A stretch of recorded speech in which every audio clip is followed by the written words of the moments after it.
আসসালামু আলাইকুম ওয়া রাহমাতুল্লাহি ওয়া বারাকাতুহু। সম্মানিত ভিউয়ার্স, আশা করছি সবাই ভালো আছেন, সুস্থ আছেন। আল্লাহ পাক সবাইকে ভালো রাখুন, সুস্থ রাখুন এই কামনা করছি। সম্মানিত ভিউয়ার্স, আজকে আরেকটি বিষয় নিয়ে কথা বলবো, সেটি হচ্ছে আওয়ামী লীগের যারা নেতাকর্মী বা যারা আওয়ামী লীগের নেতৃত্ব দিয়েছেন বা যারা আওয়ামী লীগ করেন, তাদেরকে আদৌ মুসলমান বলা যাবে কি না, এই প্রসঙ্গে আমরা একটু যুক্তি উপস্থাপন করার চেষ্টা করব। বাকিটা আপনাদের বিবেকের উপরে ছেড়ে দেওয়া হলো। সমাজ ভিউয়ার্স, প্রথমত আমরা বলে রাখতে চাই যে মুসলমান কিভাবে বলা যায় বা মুসলমান কাকে বলে, এই বিষয়ে আমরা হালকা একটু কথা বলবো।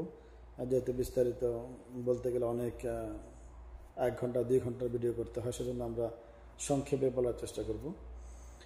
সেটা হচ্ছে মুসলমানদের পরিচয় হচ্ছে আমরা যতটুকু কোরআন হাদিস থেকে স্টাডি করে জেনেছি, জন্ম হোক যথাতথা, কর্ম হোক ভালো। মুসলমান ঘর থেকে জন্ম নিলেই মুসলমান হওয়া যায় না। মুসলমান হতে হলে মুসলমানের প্রধান পরিচয় হচ্ছে কর্মের উপরে, মুসলমানের আমলের উপর হচ্ছে পরিচয়। আরেকটা বিষয় বলে রাখি, যেমন আমাদের দেশে বা পৃথিবীর বহু সব দেশেই একটা নিজস্ব আদমশুমারি থাকে সরকার কর্তৃক। যে আদমশুমারিতে সরকারের জনগণের একটা লিস্ট তাদের কাছে থাকে, বা এনআইডি কার্ডের মাধ্যমে হোক বা যেভাবে হোক, একটা লিস্ট সরকার আদমশুমারিতে সংরক্ষণ রাখেন মাধ্যমে। ঠিক সেভাবে মুসলমানদের একটা সারা পৃথিবীতেই মুসলমানদের একটা মাত্র আদমশুমারি, সেটা সারা পৃথিবীতে একই আদমশুমারিতে মুসলমান। আর সেই আদমশুমারির লিস্ট হচ্ছে কার কাছে জানেন আপনারা? সেই আদমশুমারির লিস্ট হচ্ছে একমাত্র আল্লাহ পাকের কাছে। এজন্য আমরা সঠিকভাবে স্থায়ীভাবে কাউকে মুসলমান কিনা বা মুসলমান কাফের কিনা সেটা আমরা ওইভাবে বলতে পারবো না, যেহেতু লিস্ট আমাদের কাছে নেই। তবে হ্যাঁ, কোরআন হাদিস থেকে যেই কর্মফলের কথা বলা হয়েছে, যেই কাজ মুসলমান করবে আর যেই কাজ মুসলমান করতে পারবে না, সেটার উপর নির্ভর করে তারা মুসলমান থাকতে পারবে। অর্থাৎ কোরআন হাদিস থেকে বলা হয়েছে মুসলমানের পরিচয় হচ্ছে আমলের উপরে, কর্মের উপরে। যেমন হাদিস থেকে যদি আমরা প্রথমে জানি, সংক্ষেপে একটা হাদিসের মধ্যে রাসূল বলছেন, কলা রাসূলুল্লাহ সাল্লাল্লাহু আলাইহি ওয়াসাল্লাম, বাইনাল আবদি ওয়া বাইনাল কুফরি তারকুস সালাহ। মুসলমানদের মধ্যে প্রধান পার্থক্য হচ্ছে যে এখানে বলা হচ্ছে বাইনাল আবদ ওয়া বাইনাল কুফর তারকুস সালাহ কামা কালা নবী সাল্লাল্লাহু আলাইহি ওয়াসাল্লাম, যে যারা মুসলমান এবং কাফের তাদের প্রধান পার্থক্য হবে নামাজ। তার মানে বোঝা গেল যে মুসলমানের পরিচয়টা হচ্ছে কিসের উপরে? আমলের উপরে, কর্মের ফলের উপরে, কর্মের উপরে। তাদের প্রধান পরিচয় হচ্ছে নামাজ। যারা নামাজ পড়বে তারা মুসলমান। আর আমার বাবা পীর সাহেব ছিলেন, আমার বাবা খতিব ছিলেন, আমার বাবা পূর্বপুরুষ পীর ছিলেন, নবী ছিলেন, যাই কিছু ছিলেন, কিন্তু নবীর ছেলেও মুসলমান হতে পারে না, এটা আপনারা জানেন। নবীর ছেলেও মুসলমান হতে, ইউনূস আলাইহিস সালাম, নূহ আলাইহিস সালামের ছেলে কেনান মুসলমান হতে পারে নাই, আদম আলাইহিস সালামের ছেলে কাবিল মুসলমান হতে পারে নাই, ইব্রাহিম আলাইহিস সালামের পিতা আযর মুসলমান হতে পারে নাই। ঠিক এভাবে অনেক দৃষ্টান্ত আমাদের সামনে রয়েছে, আমরা সেদিকে বিস্তারিত যাওয়ার সুযোগ নেই। তাহলে আমরা এতটুকু সংক্ষেপে জানলাম কর্মফলের উপরে, আমলের উপরে মুসলমানের পরিচয়। আমি মুসলমান বলে রাজনৈতিক ময়দানে স্লোগান দিলেও কোনো লাভ হবে না, আন্দোলন অবরোধ হরতাল করলেও কোনো লাভ হবে না, কারণ মুসলমানের লিস্ট কোনো সরকারের কাছে নেই। অতএব আমি কোনো সরকারের কাছে দাবি করতে পারি না যে আমাকে মুসলমানের লিস্টে অন্তর্ভুক্ত করা হোক। মুসলমানের লিস্ট রয়েছে একমাত্র আল্লাহ পাকের কাছে। আর আল্লাহ পাক বলেছেন যে কর্মফলের উপরেই, আল্লাহ রাসূল এবং আল্লাহ পাক বলেছেন যে কর্মফলের উপরে মুসলমানের পরিচয় টিকে থাকবে। তো সেখানে যেই কর্মগুলো করলে ইমান চলে যায়, ইমান চলে যাওয়া মানে মুসলমানিত্ব হারানো, সেই কর্মগুলোর মধ্যে আমি প্রধানটা বললাম নামাজ, এটা হচ্ছে প্রধান এবং ফার্স্ট প্রায়োরিটি। আর সেকেন্ড যে প্রায়োরিটিগুলো রয়েছে সেগুলো হচ্ছে যেমন বিধর্মীদের আপনার হচ্ছে অন্য ধর্মাবলম্বীদের আপনার হলো অনুসরণ করা, হুবহু অনুসরণ করা, তাহলে মুসলমানিত্ব থাকে না। যেমন আপনি তিলক করলেন অথবা আপনি মূর্তির কাছে সেজদা করলেন, ওনারা করতে পারবে, ওনারা যারা ওনাদের ধর্মের অনুষ্ঠান ওনারা করতে পারবে, এখানে ইসলামের কোনো বাধা নেই, কাউকে ধর্ম পালন করতে বাধা দেওয়া হয়নি। কিন্তু আপনি যদি মুসলমান হন তাহলে আপনি এটা করতে পারবেন না, সেখানে মাথা নত করতে পারবেন না, মাজারে মাথা নত করতে পারবেন না, তিলক করতে পারবেন না। আচ্ছা, গেল 2 নম্বর পয়েন্ট।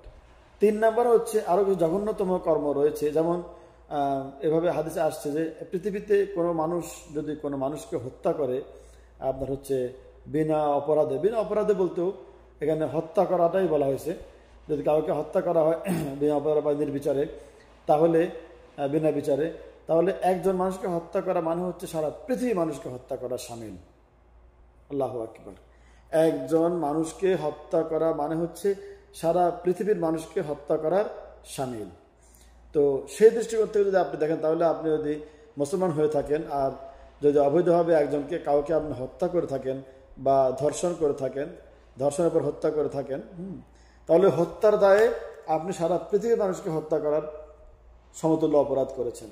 তাহলে এখানেও আপনি মুসলমানের কাজ করেন নাই, অতএব আপনি মুসলমান থাকতে পারেন না। আপনি একজন মানুষকে বিনা অপরাধে হত্যা করা মানে হলো চিরস্থায়ী জাহান্নামী।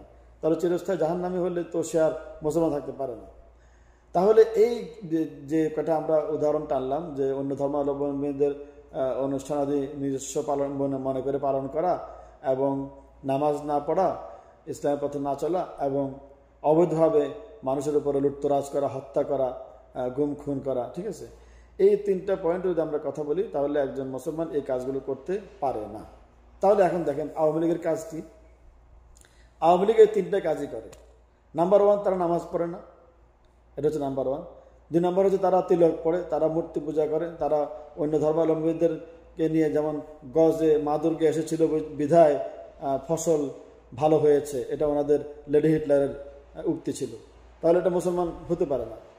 আচ্ছা, এরপরে মানুষ হত্যা করা। আচ্ছা দেখেন, মানুষ হত্যার যে একটা জঘন্য জঘন্য জঘন্য নিকৃষ্ট আপনার হচ্ছে কাজ আওয়ামী লীগ করেছে, এটা কোনো মুসলমান করতে পারে না। এবং পৃথিবীর অমুসলিমও কোনো দেশের স্বদেশী লোককে তারা এই কাজ তারা কেউ করে না। বিশেষ করে আপনি আমেরিকা, ইউরোপ থেকে শুরু করে যে কোনো দেশে দেখেন, যারা অমুসলিমও তারাও তাদের কোনো জাতীয়, তাদের দেশীয় কোনো নাগরিককে শুধুমাত্র আপনার হলো মত প্রকাশের জন্য, ভিন্ন মত প্রকাশের জন্য, ভিন্ন রাজনৈতিক দল করার জন্য, যে পুলিয়ে মারবে, জীবন্ত কবর দিবে, আয়নাঘর বানাবে, হত্যা করবে, কথায় কথায় গুলি চালাবে, এই নিকৃষ্ট হীনতম কাজ এক করেছিল হিটলার, আর দ্বিতীয় হিটলার করেছে শেখ হাসিনা, সারা পৃথিবীব্যাপী রেকর্ড। তাহলে আমি বিনীতভাবে অনুরোধ করব, যারা এখনো আওয়ামী লীগের সমর্থন বলে যারা দাবি করেন, আপনাদের কাছে বিনীতভাবে রিকোয়েস্ট, আপনারা একটু কোরআন হাদিস স্টাডি করেন, আপনারা নিজের চোখের পর্দাটা একটু সরান, আপনারা আপনাদের মন থেকে একটু চেনার জন্য, বোঝার জন্য চেষ্টা করেন। আমরা কিরকম একটা বাংলাদেশ চেয়েছিলাম? আমরা চেয়েছিলাম একটা স্বাধীন বাংলাদেশ, সার্বভৌম বাংলাদেশ, যেখানে মানুষ যেখানে ভয়ভীতি ছাড়া চলাফেরা করবে, ভয়ভীতি ছাড়া তার মত প্রকাশ করবে, সে তার ইচ্ছা মতো প্রার্থীকে ভোট দিবে, সে তার ভোটের অধিকার ফিরিয়ে পাবে। সে আজকে আমি ক্ষমতায় আসছি, আমি ভালো কাজ করব, দেশের জন্য কাজ করব, মানুষের জন্য কাজ করব, দুঃখী মানুষের পাশে দাঁড়াবো, কাউকে গুলি করব না, কাউকে হত্যা করব না, কাউকে ঘুম করব না। কেন আমি আয়নাঘর বানাবো?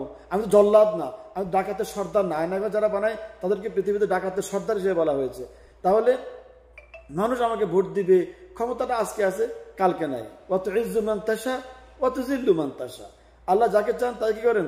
ইজ্জত সম্মান বৃদ্ধি করে দেন, যাকে চান তাকে লাঞ্ছিত করেন। তাহলে ক্ষমতা আজকে আছে, কালকে নাই। তো সেখানে আমি ক্ষমতা থাকলেও আমার ইচ্ছা, না থাকলেও আমার কোনো সমস্যা নেই। আমি দেশের জন্য কাজ ক্ষমতার বাইরেও করতে পারি, যেভাবে অন্যান্য দলগুলো করতেছে, যারা ক্ষমতার বাইরে থেকেও দেশের জন্য কাজ করতেছে, জনগণের জন্য কাজ করতেছে, আমি করতে পারি।